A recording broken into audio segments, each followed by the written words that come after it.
اعوذ باللہ من الشیطان الرجیم بسم اللہ الرحمن الرحیم ربی یسر ولا تعسر وتمم بالخیر۔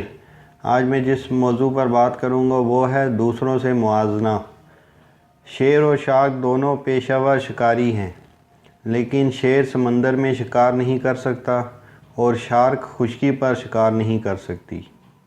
شیر کو سمندر میں شکار نہ کر پانے کی وجہ سے ناکارہ نہیں کہا جا سکتا، اور شارک کو جنگل میں شکار نہ کر پانے کی وجہ سے ناکارہ نہیں کہا جا سکتا۔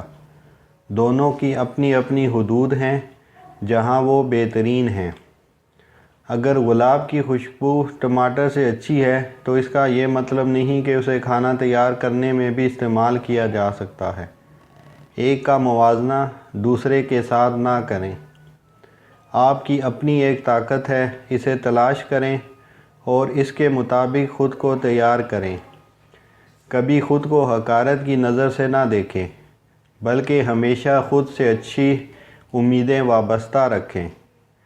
یاد رکھیں، ٹوٹا ہوا رنگین قلم بھی رنگ بھرنے کے قابل ہوتا ہے۔ اپنے اختتام تک پہنچنے سے پہلے خود کو بہتر کاموں کے استعمال میں لے آئیں۔ وقت کا بہترین استعمال اسے خود کا دوسروں کے ساتھ موازنہ کرنے میں ضائع کرنا ہے۔ مویشی گھاس کھانے سے موٹے تازے ہو جاتے ہیں، جبکہ یہی گھاس اگر درندے کھانے لگ جائیں تو وہ اس کی وجہ سے مر سکتے ہیں۔ کبھی بھی اپنا موازنہ دوسروں کے ساتھ نہ کریں۔ اپنی دوڑ اپنی رفتار سے مکمل کریں۔ جو طریقہ کسی اور کی کامیابی کی وجہ بنا، ضروری نہیں کہ آپ کے لیے بھی سازگار ہو۔